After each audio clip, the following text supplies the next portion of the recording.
হযরত আবু বকর রাদিয়াল্লাহু তাআলা আনহুকে সাপ যখন দংশন করলো, যখন সাপ আবু বকরের পায়ে দংশন করছে, আবু বকর সাপের ব্যথা সইতে পারতেছে না, চোখের পানিগুলো মুছতেছে, চোখের পানিগুলো আবু বকর মুছতেছে আর চোখের পানিগুলো ফেলতেছে। আল্লাহু আকবার। আবু বকর মনে মনে চিন্তা করতেছে, আমি তো বাঁচবো না, যতক্ষণ আমার দেহের ভিতরে প্রাণ আছে নবীর ঘুম আমি ভাঙতে দিব না। এই জন্য আবু বকর মনে মনে কান্দে, আস্তে আস্তে কান্দে, জোরে কান্দে না, জোরে কানলে নবীজির ঘুম ভেঙে যাবে, বেয়াদবি হয়ে যাবে। আল্লাহু আকবার। নবীর কোরআনের প্রথম ছাত্র আবু বকর ঘুমায় রইছে, আল্লাহর হাবিব সাল্লাল্লাহু আলাইহি সাল্লাম আবু বকরের রানের উপরে শুয়ে আছেন। আবু বকর বইসা রইছে, পায়ের মাঝে যখন সাপে আঘাত করছে, আঘাতের যাতনা সইতে না পেরে আবু বকর কান্দেন। আবু বকর চিন্তা করছে, আমি তো মারাই যাব, তারপরে নবীর ঘুম ভাঙলে বেয়াদবি হবে, এই জন্য শব্দ করে কান্দে না, শুধু চোখের পানিগুলো মুছতেছেন। ও বন্ধু, ইতিমধ্যেই আবু বকরের চোখের এক ফোঁটা পানি নবীর গাল মোবারকে পড়ে যায়। আল্লাহ নবীর ঘুম ভেঙে যায়। আল্লাহ নবী ডাক দেখো, আবু বকর, আমারে তুমি ঘুম পাড়াইয়া মক্কার জন্য কান্দো, আমি তো তোমাকে জোর করে আনি নাই, তোমাকে বলছি যাইলে চলো, সাথে সাথে রওনা করছ, এখন আমারে ঘুম পাড়ায় তুমি মক্কার জন্য কান্দো কেন? আবু বকর বলেন, খোদার কসম ইয়া রাসূলুল্লাহ, আমি মক্কার জন্য কান্দি না, আত্মীয় স্বজনের জন্য কান্দি না, আমি মাতৃভূমির জন্য কান্দি না, আমি কান্দি নিদারুণ যন্ত্রণা, সাপ আমার পায়ে কামড় দিছে, সহ্য করতে পারি না। নবী কয়, কোথায় কামড় দিছে? হুজুর পায়ের তলায়। কয় দেখাও। হুজুর দেখানো যাবে না, পাউডার সরাইলে আপনাকে কামড় দিয়ে দিবে। আল্লাহর হাবিব ডাক দেখ, আবু বকর, মক্কার কাফেররা আমারে চিনে নাই, গর্তের সাপ কিন্তু আমারে ঠিকই চিনে। আল্লাহু আকবার। আমাকে কামড় দেওয়ার মতো সাহস আল্লাহ রাব্বুল আলামিন সাপকে দেয় নাই। তুই পাউডার সরাম। পাও সরাইছে। আল্লাহ নবী কোথায় কামড় দিছে? হুজুর অমুক জায়গায়। আল্লাহ নবী মুখের থেকে থুতু নিয়াম পায়ের ওই জায়গার মধ্যে লাগাই দিছে, সাথে সাথে ভালো হয়ে যায়। আল্লাহ নবী বলে, আবু বকর এখন কেমন লাগে? হুজুর আপনার থুতু লাগায় দেওয়ার পরে এমন সুস্থ হয়ে গেছি, সাপ যে কামড় দিছিল এই কথা আর আমার মনে নেই। আল্লাহু আকবার। আল্লাহ নবী সাল্লাল্লাহু আলাইহি সাল্লাম বলেন, আবু বকর আবার পাউডার রাখছে। নবী বলে, আবার পাও রাখছো কেন? হুজুর আবার আমার কামড় দিবেন, আবার আপনি চিকিৎসা করবেন, আবার কামড় দিবেন, আপনি আবার ফু দিবেন, ভালো হয়ে যাবো। রাসূল বলে, একবার কামড় দিছে এই জন্যই তো জবাব দিয়ে কুল পাইতো না, আবার নে দিব কামড়, তুই পাউডা সরাম। আবু বকর পাও সরাইছেন। নবী ডাক দিয়ে, একা গর্তের সাপ আয়, বের হয়ে আয়। আল্লাহু আকবার। তোরে এত বড় সাহস কে দিল? আমার সহচর আবু বকরের পায়ে তুই কামড় দিলেন। আল্লাহু আকবার। সাপ যে আল্লাহ মাথাটা বের করছেন। আল্লাহু আকবার। আবু বকর বলে, সাপের কপালের মধ্যে কয়েকটা চুল থাকে, চুলটি একদম পাইকা সাদা হয়ে গেছেন, এরকম বয়স্ক সাপ। সাপ জবান বের করে নবীকে সালাম জানায়, আসসালাতু ওয়াসসালামু আলাইকা রাসূলুল্লাহ, আসসালাতু ওয়াসসালামু আলাইকা হাবিবাল্লাহ। ওগো রাহমাতুল লিল আলামিন, আপনি আমার সালাম গ্রহণ করেন। আমি আপনার আগে কোন মনীষীর মুখে শুনেছিলাম, আপনার আগের কোন নবীর জবান থেকে শুনছিলাম, আপনি মক্কায় জন্ম নিবেন, কাফেরদের নির্যাতন সইতে না পেরে হিজরত করে মদিনায় যাবেন, আর যাওয়ার পথে রাস্তার মধ্যে 3 দিন এই গুহার মধ্যে আশ্রয় নিবেন। আপনাকে এক নজর দেখলে জাহান্নাম হারাম হইয়া যায়। আপনাকে এক নজর দেখার জন্য আমি বহু বছর আগের থেকে এই গুহার মধ্যে আশ্রয় নিয়েছি। আপনাকে এক নজর দেখার জন্য আমি বাইরে কোথাও যাই না, আমি আদার খাইতে যাই না, পানি পান করতে যাই না, কখন জানি নবী এসে চলে যায়। ইয়া রাসূলুল্লাহ, হাবিবাল্লাহ, আমার আশা ছিল আপনাকে দেখব, আপনিও গুহার মধ্যে তশরিফ আনছেন, কিন্তু আপনার আবু বকর এত চালাক, গায়ের চাদর চিরে চিরে সমস্ত গর্তগুলো বন্ধ করে ফেলছেন। আমি অনেকগুলো চিত্র করে রাখছিলাম, আপনাকে ডান দিক থেকে দেখব কেমন লাগে, বাম দিক থেকে ফোকাস দেব, সামনের থেকে দেখব, আপনাকে পিছন থেকে দেখব, রহমতুল লিল আলামিনকে বিভিন্ন দিক থেকে দেখব। এই জন্য বিভিন্ন ফোকাসের জন্য বিভিন্ন গর্তগুলো করছিলাম, কিন্তু আপনার আবু বকর সমস্ত গর্তগুলো বন্ধ করে ফেলছে। একটা গর্ত খোলা ছিল, এখানে পাও দিয়ে চাপ দিয়ে রাখছে। ইয়া রাসূলুল্লাহ, হাবিবাল্লাহ, আমি অনেক চেষ্টা করছি, লেজ দিয়ে গুঁতা দিছি, আবু বকর পাউডার সরা। আবু বকর রে মাথা লাগাইলে বিষ লেগে যাইব, আমার মাথার মধ্যে বিষ, এই জন্য আমি লেজ দিয়ে গুঁতা দিছিলাম। আবু বকর আমার ভাষা বুঝে নাই, আরো শক্ত করে লাগায় রাখছে, রাসূল গো আপনি চলে যাবেন, দেখা হবে না, এই জন্যই আমি কামড় দিয়েছি, আমারে মাফ করে দেন। আল্লাহু আকবার। আল্লাহর হাবিব কই সাপ আমারে তুই না দেখা থাকতি, তারপরেও তুমি কেন আবু বকরকে কামড় দিলাম?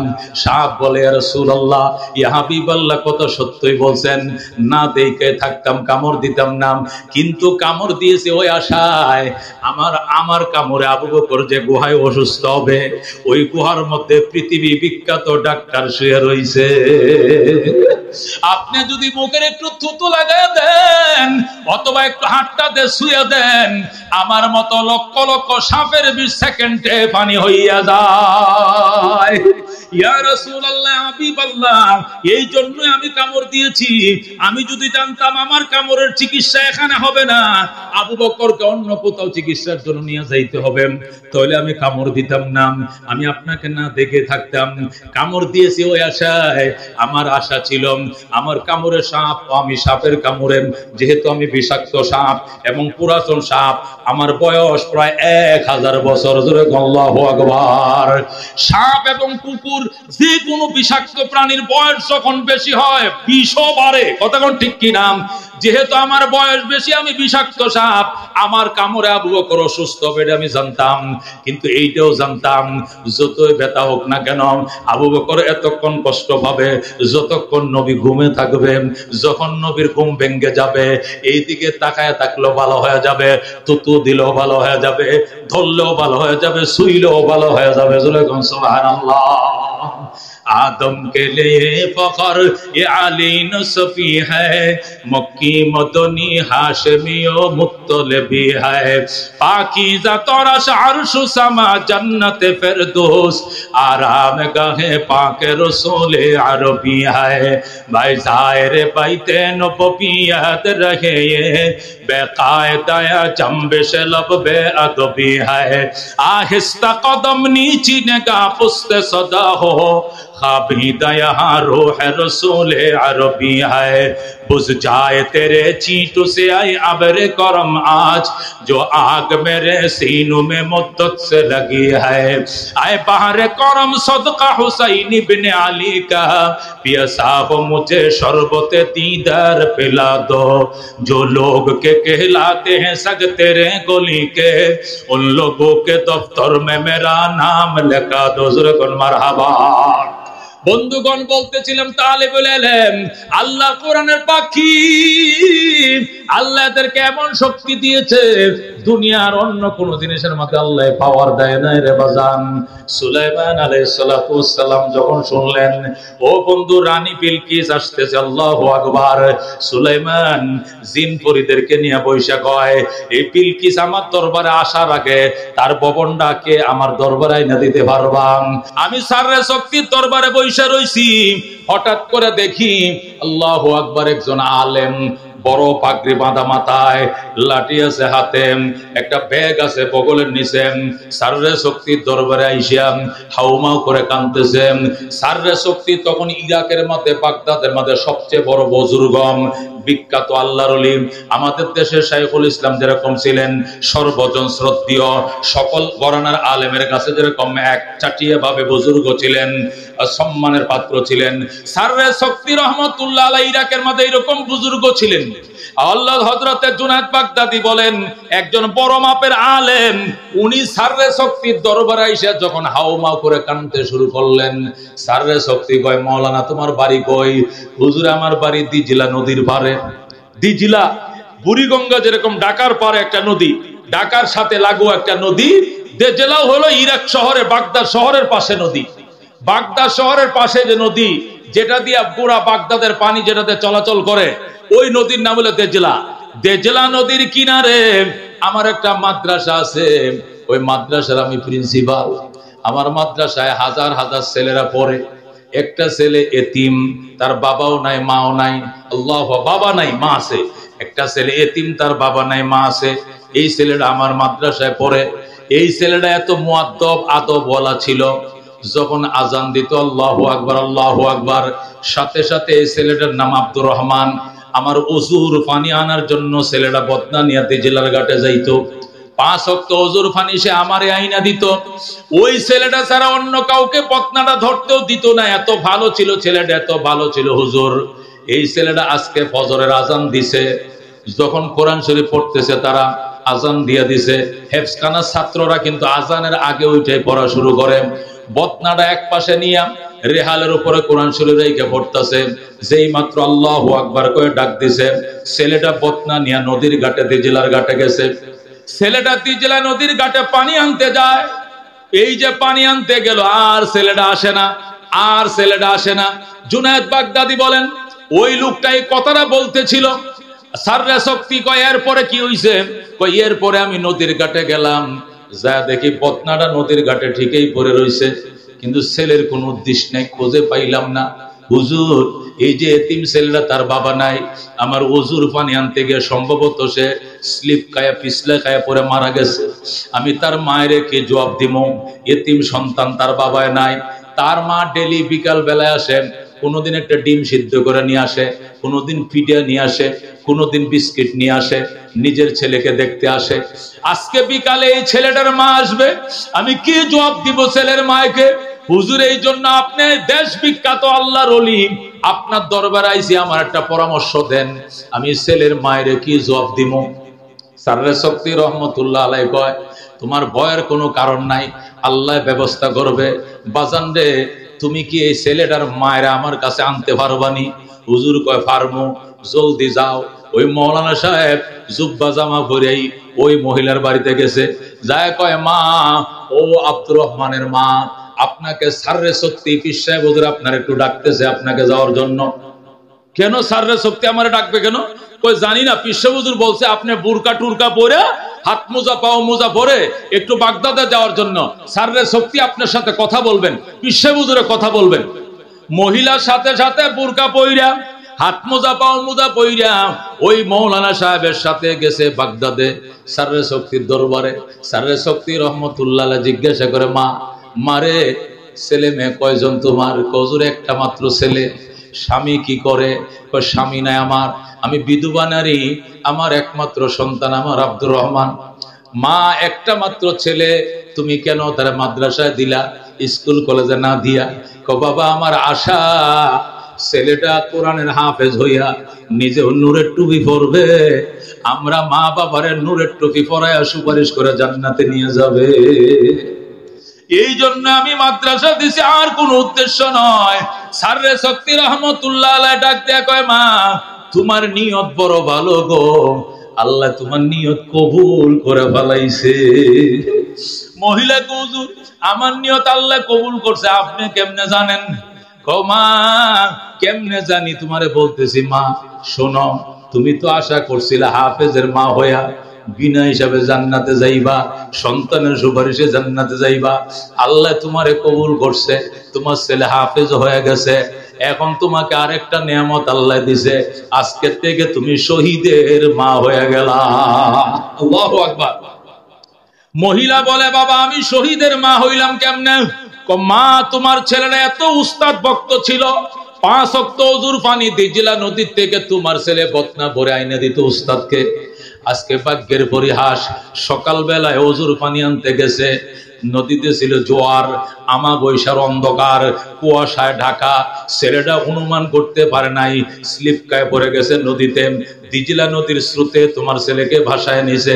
মা, তোমার ছেলে শাহাদত বরণ করছে, তুমি আজকের থেকে শহীদের মা। চাইছিলা হাফেজের মা হয়ে জান্নাতে যাইবা, আল্লাহ তোমার শহীদের মা বানায় ফেলছে। আল্লাহু আকবার। মা, তুমি আলহামদুলিল্লাহ বলো।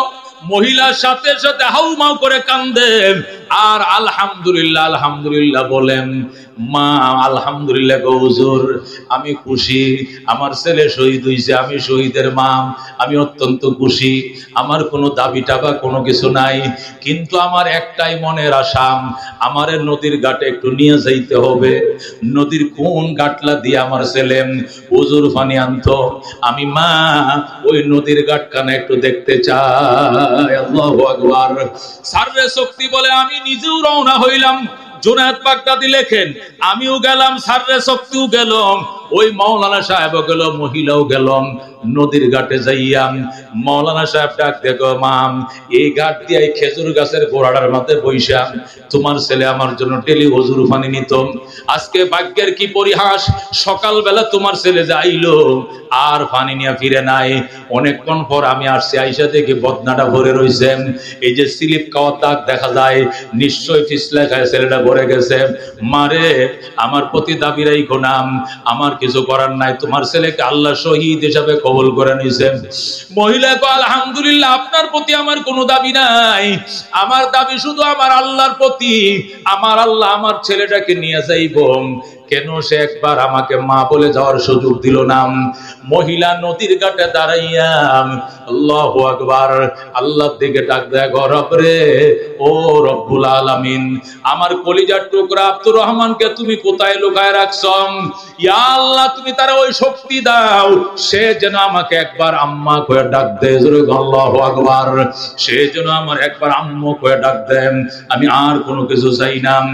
মহিলা আল্লাহরে ডাক দেখো, আল্লাহ আমার আব্দুর রহমান কোথায়? আল্লাহ আমার আব্দুর রহমান হবে না ইল্লা আইয়াশা আল্লাহ, যতক্ষণ আমার আল্লাহ না চাইবে। কথা ঠিক কিনা? আমি চাইলে কি হবে না, আল্লাহ চাইতে হবে। শুকরে নিয়ামত, নিয়ামত আফসো কুনাত, কুফরে নিয়ামত, নিয়ামত নুকসা কুনাত। আল্লাহ বলেন, লা ইন শাকারতুম লা আযীদান্নাকুম ওয়া লা ইন কাফারতুম ইন্না আযাবি লাশাদীদ। বান্দা, তোমাকে নেক কাজের সুযোগ দিলাম আমি আল্লাহ, তোমারও বানাইছে আমি, গোলামিও করাই আমি, গাছের মালিকও আমি, মাছের মালিকও আমি, তোমার হায়াতের মালিকও আমি, তোমার সময়ের মালিকও আমি। কথা কোন ঠিক কিনা? আমার দেওয়া সময় আমাকে পাওয়ার নেশায় খরচ করার জন্য তৌফিক দিয়েছে আমি। তুমি যদি কৃতজ্ঞ হও, আলোচনা শোনার জন্য উলামায়ে কেরামের সামনে যায় বসো, হেদায়েতের ভিক্ষুক সেজে তুমি যদি সেখানে যায় বসো, আমি আল্লাহ কথা দিলাম তোমার জন্য এই জাতের নিয়ামতের দ্বার আমি আল্লাহ খুলে দেব। আর যদি অকৃতজ্ঞ হও, আমার বাসা বাড়ি থেকে মাইকের আওয়াজ শোনা যায়, কেন আমাকে যাইতে হবে? মাইকের আওয়াজ তো আমার বিল্ডিং এর কোনায় লাগানো আছে, মাইক স্পষ্ট শোনা যায়, আমি এখান থেকে বসে শুনবো। শয়তান আপনাকে অন্য কাজের মধ্যে লাগায় দিবে, কান দিয়ে আওয়াজ ঢুকবে কথা সত্য, কিন্তু বয়ানের তাসির অন্তরে প্রবেশ করবে না। কথা ঠিক কিনা? এই জন্য উলামায়ে কেরামের সামনে বসে উনাদের চেহারার দিকে তাকিয়ে থেকে বয়ান শুনতে হবে। হযরতে বায়েজিদ বুস্তামি রাহমাতুল্লাহ আলাইহি ইরানের বুস্তাম নগরীর কেন্দ্রীয় জামে মসজিদে বয়ান করছেন 30 বছর। কয় বছর? একটানা 30 বছর তিনি আসরের পরে বয়ান শুরু করতেন মাগরিবের আজান পর্যন্ত। বায়েজিদের বয়ান শোনার জন্য মিশর থেকে মানুষ যাইত, সিরিয়া থেকে মানুষ আসতো, ইরানের মানুষ সেখানে আসতো, দূর দূরান্ত থেকে মানুষ বায়েজিদের 1 ঘন্টা বয়ান শোনার জন্য 200 কিলোমিটার, 300 কিলোমিটার, 1000, 1500 কিলোমিটার দূর থেকে মানুষ গাটুরি বেঁধে শুকনা খাবার নিয়ে ও বন্ধু ইরানের ওই বুস্তাম নগরীতে চলে যাইত। সুবহানাল্লাহ। হযরতে বায়েজিদ বুস্তামি বলেন, আমি যখন বয়ান করতাম আমার সামনে বসে এক পাগল ডেলি বয়ান শুনতো, ডেলি আমার চোখের নাক বরাবর সামনে বসতো। আরেকদিন আমি জিজ্ঞাসা করলাম, ভাই তুমি ডেলি আমার সামনে বসো, এখানে অন্য কাউকে বসতে দাও না, তার কারণটা কি? তুমি কি পাইছো আমার দিকে তাকাইয়া আমার নাক বরাবর বইসা বয়ানটা শুনো, ঘটনা কি? উনি কয়, হুজুর এমনি বসি, ভালো লাগে তাই বসি। কার কোনো কিছু কি নাই? কয় না, এমনি বসি। কয় এমনি না, কারণ বলতে হবে। বায়েজিদ বুস্তামি যখন প্রেসার দিতেছে, বলো কি কারণে ডেলি তুমি একই জায়গায় বসো? আমি প্রত্যেক দিন লক্ষ্য করছি তুমি আমার সামনে বসো, নাক বরাবর বসো, অন্য কাউকে এখানে বসতে দাও না, কারণটা কি? আল্লাহর ওলি কাঁদতে শুরু করলো আর কবিতা বলে, ওয়াহিব্বুস সালিহিনা ওয়ালাস্তু মিনহুম লাআল্লাল্লাহ ইয়ারযুকুনি সালাহা। আল্লাহু আকবার। ওই লোকটা ডাক ডাক বাইজিৎ, ওগো আল্লাহর ওলি, আপনাদেরকে মহব্বত করি, আপনাদেরকে প্রাণ দিয়ে ভালোবাসি, কলিজা দিয়া ভালোবাসি গো, এই জন্যই সামনে বৈশা থাকি, মুখের দিকে তাকিয়ে থাকি।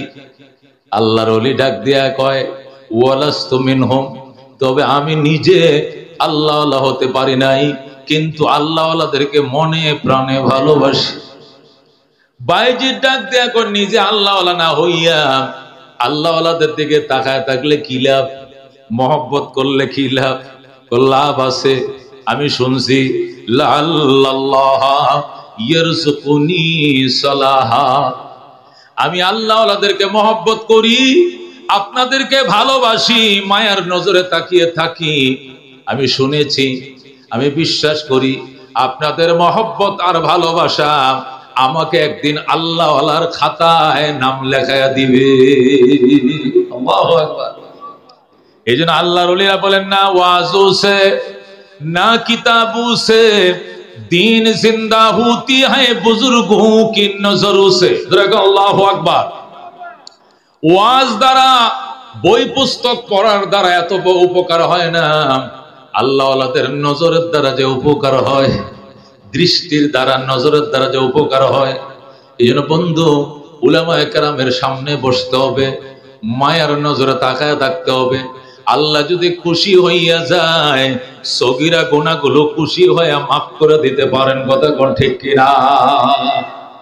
এক জামানাম সাহবতে বা আউলিয়া বেহতর আজ 100 সাল তাআত বেরিয়া সহবতে সাম লে তোরা সালে কুনাদ সহবতে তালে তোরা তালে কুনাদ। আয় বেরাদার दूर बाशाद यार बद बद तरबुद अज मार बद।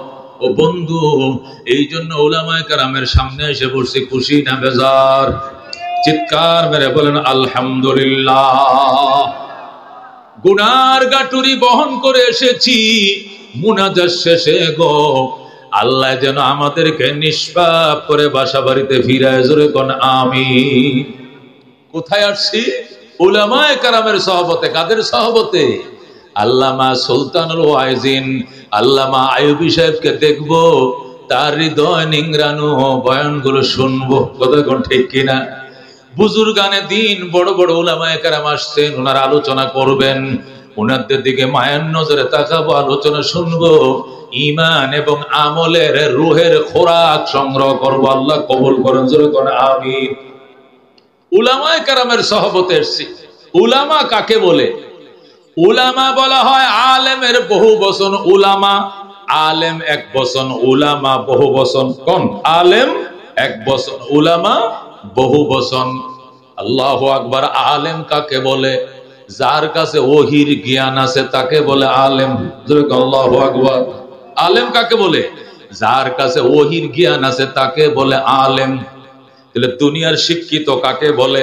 অনেকে বলে হুজুর আলেম মানে শিক্ষিত, আমরা তো শিক্ষিত, সুতরাং আমাদেরকে আলেম বলা যায়। আলেম মানে শিক্ষিত নয়। আলেম এক জিনিস, শিক্ষিত আরেক জিনিস। এলেমকে বাংলাও এলেমেই বলে, এলেমকে আরবিতেও এলেমই বলে, এলেমকে ইংরেজিতেও এলেমেই বলে, এলেমকে হিন্দিতেও এলেম বলে, এলেমকে উর্দুতেও এলেম বলে। এলেমের কোনো বাংলা নাই। শিক্ষা এক জিনিস, এলেম আরেক জিনিস। শিক্ষা এক জিনিস, বিদ্যা আরেক জিনিস। কথা কোন ঠিক কিনা? শিক্ষা বলা হয়, নজরুল ইসলামে লেখছে, খায়রুল ইসলামে পড়ে, এটারে কয় শিক্ষা। আমি হব সকাল বেলার পাখি, সকার আগে কুসুম বাগে উঠবো আমি ডাকি, সূর্যি মামা জাগার আগে উঠবো আমি জেগে, হয়নি সকাল ঘুমো এখন মা বলবেন রেগে। এটা কবির লেখা, লেখছে জসিমউদ্দিন, পড়বে করিমউদ্দিন। এটাকে বলে বিদ্যা।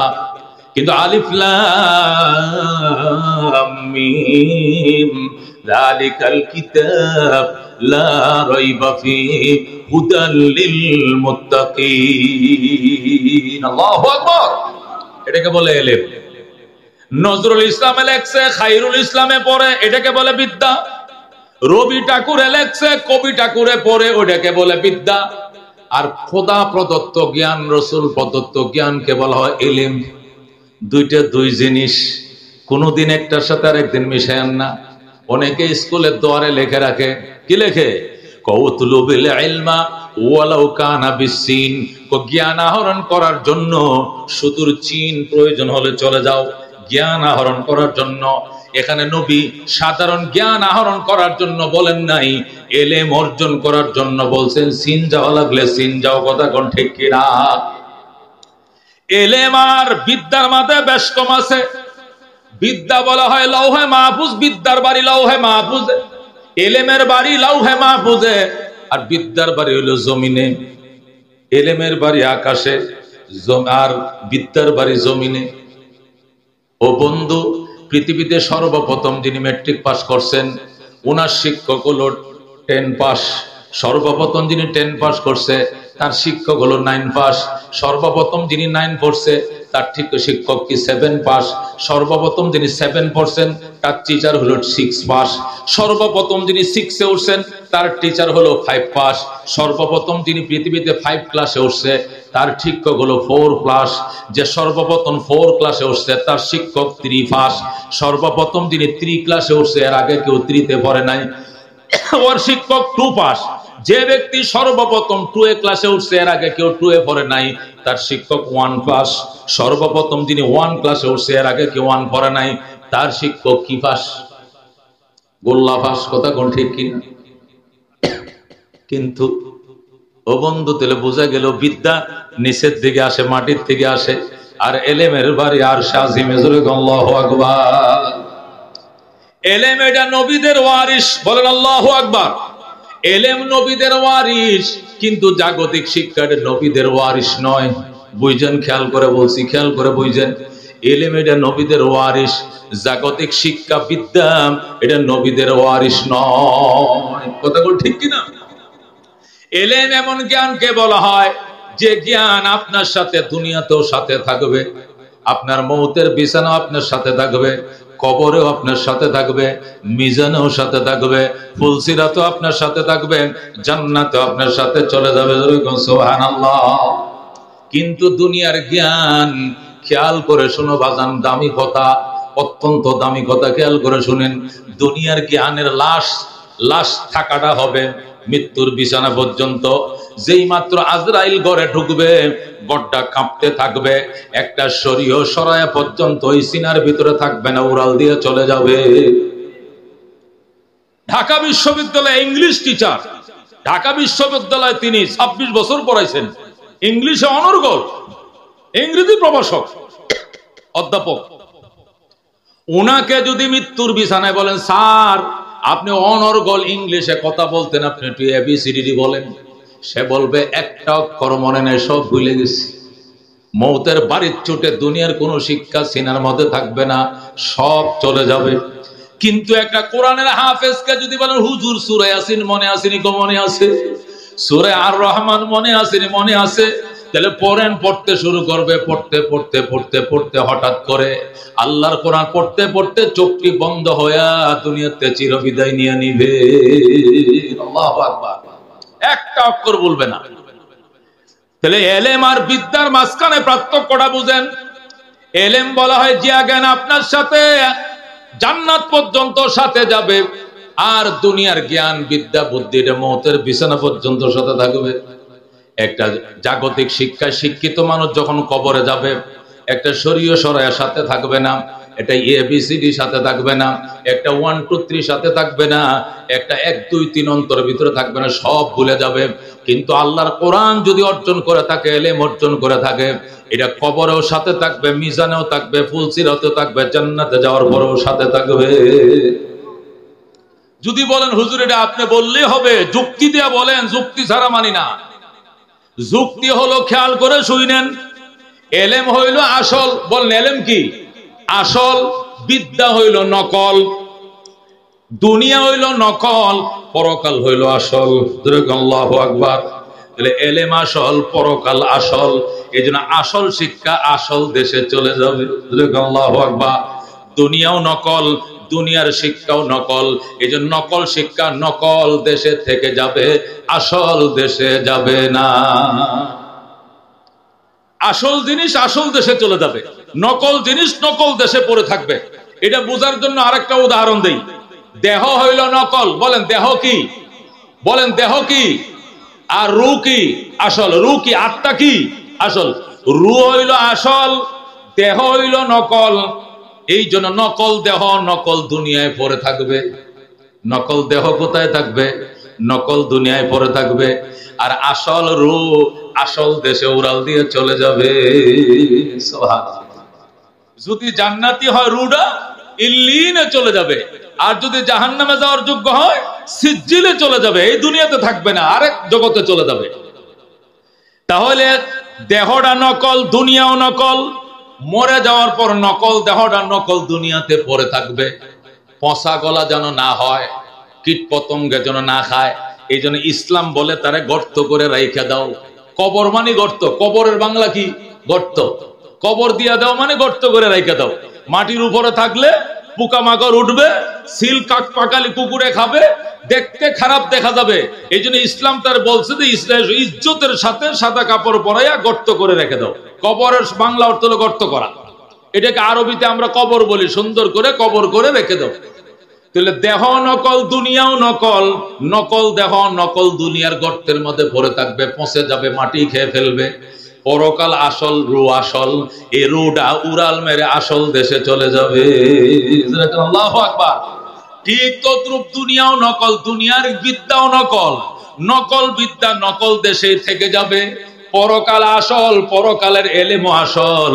এই জন্য আসল এলেম আসল দেশে চলে যাবে। সুবহানাল্লাহ। এই জন্য আল্লাহর হাবিব হাদিস শরীফে ইরশাদ করেন, আল্লাহ তাআলা জান্নাতের গেটের মধ্যে একটা হাফেজে কোরআন, আল্লাহর কোরআন যারা মুখস্থ করেছে এদেরকে জান্নাতের গেটের মধ্যে ডাকবে। ডাইকা বলবেন, ইকরা ওয়ারাতিল ওয়ারতাকি কামা কুনতা তুরাতিলু ফিদ দুনিয়া ফাইন্না মানজিলাকা ইনদা আখিরি আয়াতিন তাকরাউহা। আল্লাহ রাব্বুল আলামিন বলবেন, আল্লাহর ফেরেশতারা বলবে, ইকরা ওয়ারাতিল ওয়ারতাকি কামা কুনতা তুরাতিলু ফিদ দুনিয়া। ও আল্লাহর পেয়ারা বান্দা, আল্লাহর কোরআন পড়ো, সুন্দর করে পড়ো, শুদ্ধ করে পড়ো, মতগুন্না সহকারে পড়ো, ওই লম্বা বাড়ি ঠিক করে পড়ো, তরতিলের সাথে পড়ো। পড়ো আর চড়ো, পড়ো আর চড়ো। এক একটা আয়াত পড়বা, এক একটা তালায় চড়বা। এক এক আয়াত পড়বা, এক এক তালায় চড়বা। ফাইন্না মানজিলাকা ইনদা আখিরি আয়াতিন তাকরাউহা।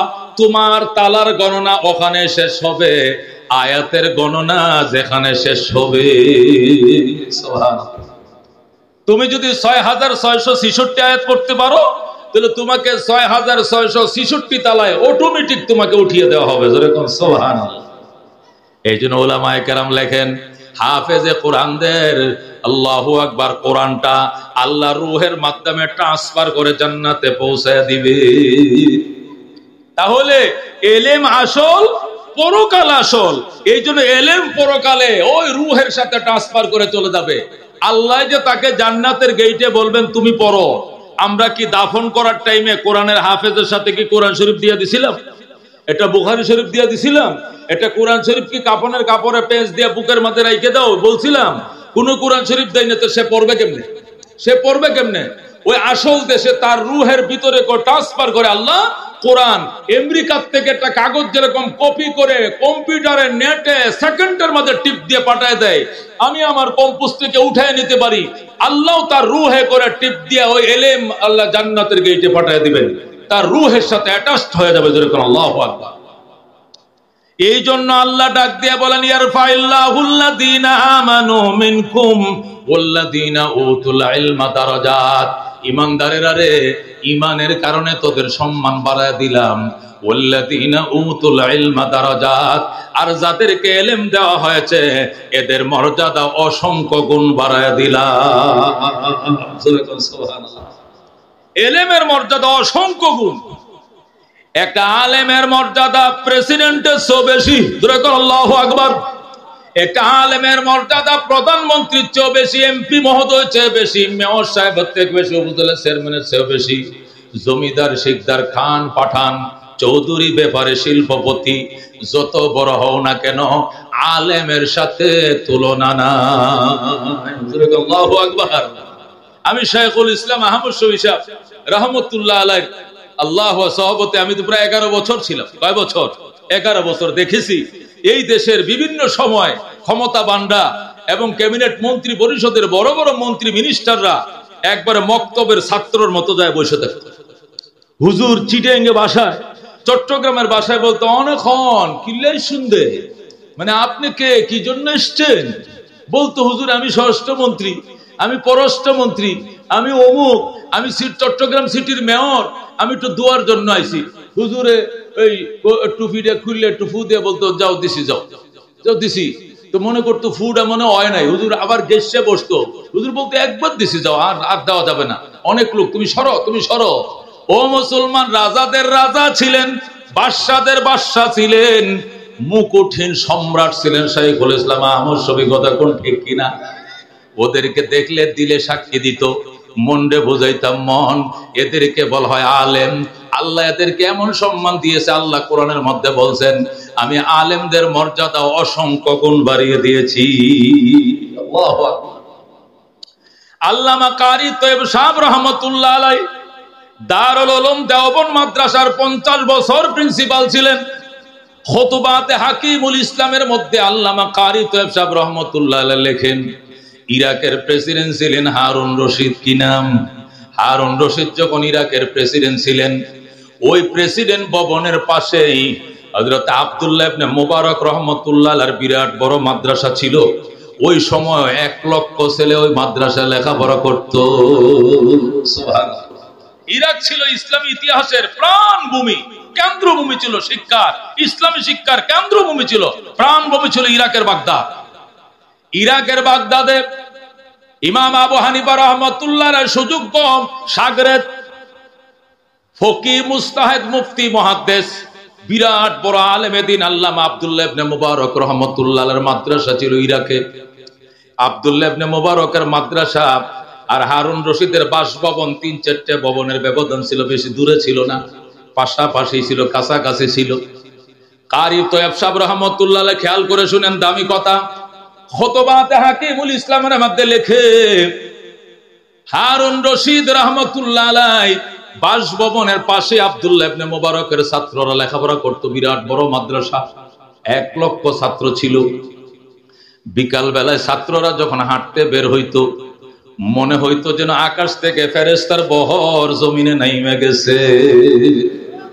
সাদা পায়জামা, পাঞ্জাবি আর টুপি, হাইরে ফেরেশতার বহর জমিনে নাইমে গেছে। আল্লাহু আকবার।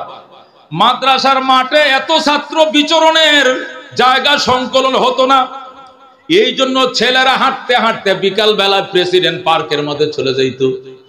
প্রেসিডেন্ট পার্ক তো বিরাট বড় পার্ক, প্রেসিডেন্টরা তো অতটা পার্কে নামে না, দোতলা থেকে নিচে নামতে চায় না, নিরাপত্তার ব্যাপার, নানান সমস্যা। পার্ক তো বিশাল বড় পার্ক। আব্দুল্লাহ ইবনে মুবারকের ছাত্ররা ওই পার্কে চলে যেত। তো আরেকদিন বৃহস্পতিবারের দিন সব ছেলেরা প্রেসিডেন্ট পার্কে, হারুন রশিদের পার্কে ঢুকছে। ব্যাডমিন্টন খেলে, বল খেলে, দৌড়াদৌড়ি করে, পোলাপান তো ছোট বাচ্চা, মাদ্রাসা ছেলেরা। হারুন রশিদ ছিলেন না বাসায়। জেবুন্নেসা হারুন রশিদের স্ত্রী হঠাৎ করে জানালা দিয়ে কিচিমিচি শব্দ দেখে নিচের দিকে তাকায় দেখে হাজার হাজার তালে বলে লেমজুরে আল্লাহু আকবার। কি রে, আমগো পার্কে এত আলেম ওলামা কোত্থেকে আইলো, এত তুলাবা এলেম তুলাবা, এরা কোত্থেকে আসলো? গার্ডকে জিজ্ঞাসা করে জেবুন্নেসা, এই গার্ড, এরা কারা? তো ম্যাডাম, ওনারা তো ওই যে আব্দুল্লাহ ইবনে মুবারক বড় হুজুর আছে না, আব্দুস সবুর সাহেব, আপনাদের বড় হুজুর আল্লামা আব্দুস সবুর আল কাসেমি, ওখানে ছিল আব্দুল্লাহ ইবনে মুবারক। ওই আব্দুল্লাহ ইবনে মুবারক বড় হুজুরের মাদ্রাসা ছাত্র এরা তো প্রায় আসে। তো স্যারে তো কোনোদিন মানা করে না, এই জন্য আমরাও মানা করি না, গেট খুলে দিছি, ওরা খেলতেছে। আল্লাহু আকবার। জেবুন্নেসা কয় না, অসুবিধা আছে, এই মোল্লার দল যদি আমগো পার্কে বারবার আসা যাওয়া করে তাহলে নিরাপত্তার সমস্যা হইতে পারে। জোরে কোন নাউজুবিল্লাহ। এই জন্য ওনাদেরকে প্রতিদিন পার্কে ঢুকতে দেওয়া যায় না। এইভাবে আলোচনা করা শুরু করছে। গার্ড বলে প্রেসিডেন্ট এসএস ফোর্স, বুঝেন না, এসএস ফোর্স বলতেছে ম্যাডাম এই ব্যাপারটা স্যারকে বললে ভালো হয়, স্যার যদি বলেন আমরা গোটা পথ বন্ধ করে দেব, একটা ছেলে এখানে ঢুকতে দেব না। কিন্তু স্যার দেখলাম বিকালবেলা হাঁটে, ছাত্রদের সাথে কথা বলে দেখলাম যে মহব্বত করে, এই জন্য আমরা তো মানা করতে পারি না। জেবুন্নাসা আচ্ছা ঠিক আছে আসুক হারুন রশিদ। বিকেলবেলা হারুন রশিদ বাসায় আসছে, আসার পরে বলে হারুন আমার প্রেশার হাই হয়ে গেছে, আজকে দুপুরে আমি বিশ্রামে গিয়েছিলাম, ঘুমাইতে পারি না বাচ্চাদের খিচিমিচিতে। তুমি কি শুরু করলা? কি এই যে মানুষ, এই আব্দুল্লাহ ইবনে মুবারকের ছাত্ররা আমাদের ফিল্ড ভরে গিয়েছে, এই পার্কের মধ্যে কোনো জায়গা নাই, রাস্তা বন্ধ করে দাও, আগামীকাল থেকে আমাদের এই পথ বন্ধ করে দাও, আমাদের পার্কে কোনো মৌলবি ঢুকতে পারবে না। হারুন রশিদ ডাক দেখো জেবুন্নেসা, জ্ঞানী মেয়ে মনে করেই তোমাকে আমি বিয়ে করেছিলাম, তোমার চেয়ে অনেক সুন্দরী মেয়েরা ইরাকের মধ্যে ছিল, আমি কোনো সুন্দর দেখে তোমার বিয়ে করে নাই, তোমার মেধা দেখে বিয়ে করছি। আমি জানতাম তোমার মতো মেধাবী মেয়ে ইরাকে আরেকটা নাই, এই জন্য বিয়ে করেছিলাম। কিন্তু আজকে দেখলাম তোমার কথায় তোমার ভিতরে হিতাহিত জ্ঞানের অভাব, তোমার ভিতরে পরিপূর্ণ জ্ঞান নাই। এমন জানলে তোমাকে আমি বিয়ে করতাম না। আল্লাহু আকবার। জেবুন্নেসা অগ্নিশর্মা হয়ে যায়। আল্লামা কারি তোয়েব সাহেব লেখেন জেবুন্নেসা অগ্নিশর্মা। কি বলছো হারুন রশিদ? আমার মতো মেধাবী আরেকটা মেয়ে ইরাকে নাই, তুমি আমাকে জ্ঞানহীন বললা, আমাকে প্রমাণ দিয়ে বোঝাইতে হবে কেন আমার জ্ঞান নাই। হারুন রশিদ ডাক দিয়ে কয় শোনো, গোটা ইরাকবাসীদের উপরে নিষেধাজ্ঞা জারি করতে পারি, কিন্তু উলামায়ে কেরামের উপরে নিষেধাজ্ঞা জারি করার ক্ষমতা হারুন রশিদের না। আল্লাহু আকবার। আমি স্কুল কলেজ পাবলিক জনসাধারণ সবার উপরে নিষেধাজ্ঞা দিতে পারি যে আমার পার্কে পাবলিক ঢোকা নিষেধ, এই ফরমান এই প্রজ্ঞাপন আমি জারি করতে পারি, কিন্তু উলামায়ে কেরামের উপরে প্রজ্ঞাপন জারি করার ক্ষমতা আমার নাই। জেবুন্নেসা কয় বললা কি তুমি? এটা কেমন কথা তুমি বললা তোমার ক্ষমতাই নাই? হারুন রশিদ কয় ক্ষমতাই নাই। জোরে কর আল্লাহু আকবার। তোমার এই ক্ষমতাই নাই? কয় হ্যাঁ আমার এই ক্ষমতাই নাই, আমি নিষেধাজ্ঞা জারি করতে পারবো না। জেবুন্নেসা ডাক দেখো তাহলে তোমার কাছে আমি আরেকটা প্রশ্ন করে উত্তর দিবানি। কয় বলো। তাহলে আমি তোমার থেকে জানতে চাই তুমি বড় নাকি আব্দুল্লাহ ইবনে মুবারক বড়? আব্দুল্লাহ ইবনে মুবারকের ছাত্ররা আমগো পার্কে ঢুকে আর তুমি নিষেধাজ্ঞা দিবা, প্রজ্ঞাপন দিবা, এইটুকু সাহস তোমার নাই, তাহলে বুঝো তো ওই মুলুবি বড় তুমি ছোট, তাই তো? তাহলে তোমার মুখে শুনতে চাই তুমি বলো তুমি বড় নাকি আব্দুল্লাহ ইবনে মুবারক বড়? হারুন রশিদ ডাক দেখো জেবুন্নেসা, আগে একবার ফাউল করছো, এখন আবার দ্বিতীয়বার ফাউল করছো। আল্লাহু আকবার। আগে একবার নিষেধাজ্ঞা জারি করার জন্য প্রস্তাবনা দিয়ে ফাউল করছো, এখন আবার তুলনা করে আরেকটা ফাউল করছো। তুমি কার সঙ্গে কারে তুলনা করো?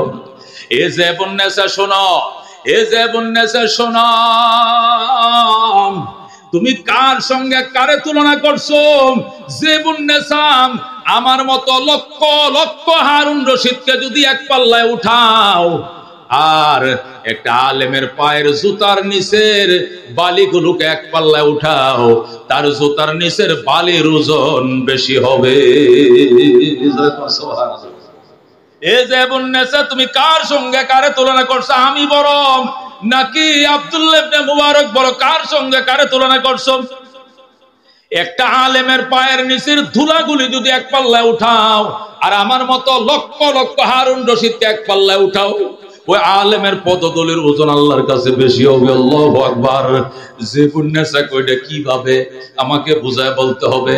হারুন রশিদ ডাক দেয়া কই শোনম, আমি ইরাকের বাদশা হারুন রশিদ, আমি এই দেশের প্রেসিডেন্ট, পৃথিবীতে দামি প্রেসিডেন্ট, পৃথিবীতে বড় মাপের প্রেসিডেন্ট ছিল নমরুদ, পৃথিবী বিখ্যাত প্রেসিডেন্ট ছিল কারুন, পৃথিবী বিখ্যাত প্রেসিডেন্ট ছিল নমরুদ, পৃথিবী বিখ্যাত প্রেসিডেন্ট ছিল সাদ্দাত, পৃথিবী বিখ্যাত প্রেসিডেন্ট ছিল ফেরাউন।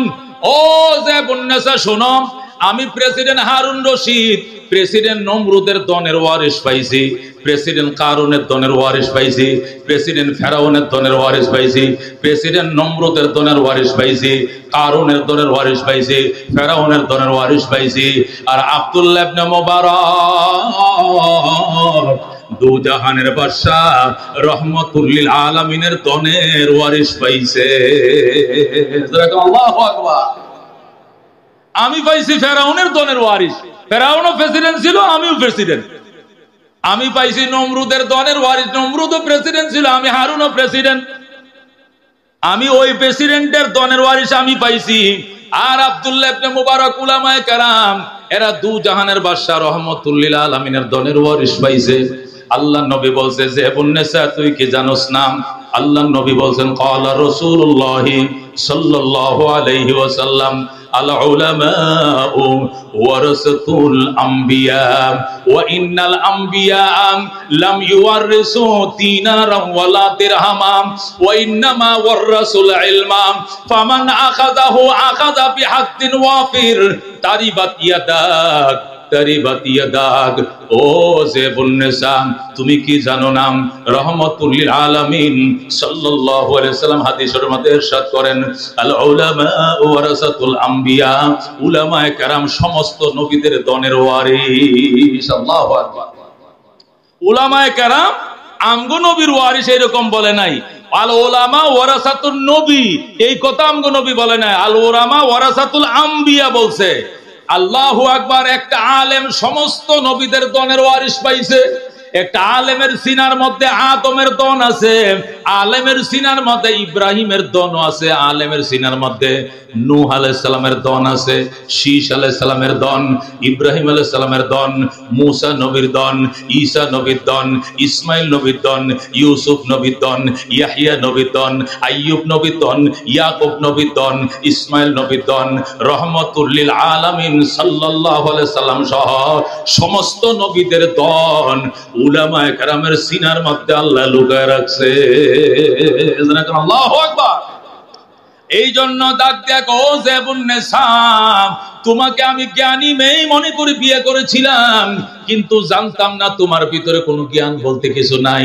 তুমি কি জানো না আমি হারুন রশিদ নমরুদের দনের ওয়ারিস পাইছি, কারুনের দনের ওয়ারিস পাইছি, ফেরাউন আর সাদ্দাতের দনের ওয়ারিস পাইছি, আর আব্দুল্লাহ ইবনে মুবারক দু জাহানের বাদশা রহমতুল লিল আলামিনের দনের ওয়ারিস পাইছে। আল্লাহু আকবার।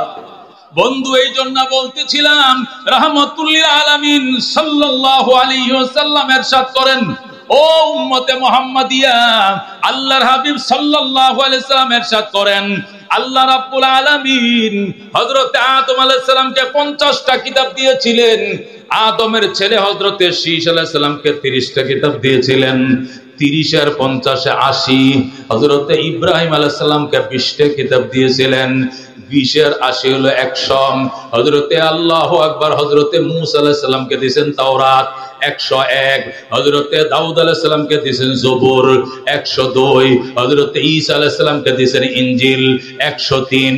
আল্লাহর নবী বলেন 103 কানা কিতাবের ভিতরে যে ইলম আল্লাহ ঢুকাইছে, এই পুরা ইলম 103 কানা কিতাবের ইলম আমার কিতাব কোরআনুল মাজিদের মধ্যে আল্লাহ সব ইলম ঢুকায়া দিয়েছে। আল্লাহু আকবার। আসমানি 103 কানা কিতাবের ভিতরে যে ইলম ছিল, পুরা ইলমটা আমার আল্লাহ কোরআন শরীফের মধ্যে ঢুকাইছেন। আর পুরা কোরআন শরীফ 30 পারার মধ্যে যে ইলম আছে, পুরা ইলমটা আমার আল্লাহ সূরা ফাতিহার ভিতরে ঢুকাইছে। আল্লাহু আকবার। এই জন্য সূরা ফাতিহাকে উম্মুল কোরআন বলা হয়, উম্মুল কিতাব বলা হয়, সাবে মাসানি বলা হয়, আল্লাহু আকবার খাজিনাতুল কোরআন বলা হয়, খাজাইনুল কোরআন বলা হয়। আল্লাহর হাবিব সাল্লাল্লাহু আলাইহি সাল্লাম ইরশাদ করেন 103 কানা কিতাবের ইলম কোরআনের ভিতরে, কোরআনের ইলম সূরা ফাতিহার ভিতরে, আর সূরা ফাতিহার ইলম আল্লাহ ঢুকাইছে আলিফের ভিতরে, আর ওই আলিফ দিয়াই কোরআন শুরু করছে আমার আল্লাহ। আল্লাহ ডাক দেখো আলিফ লাম মিম, আল্লাহু আকবার।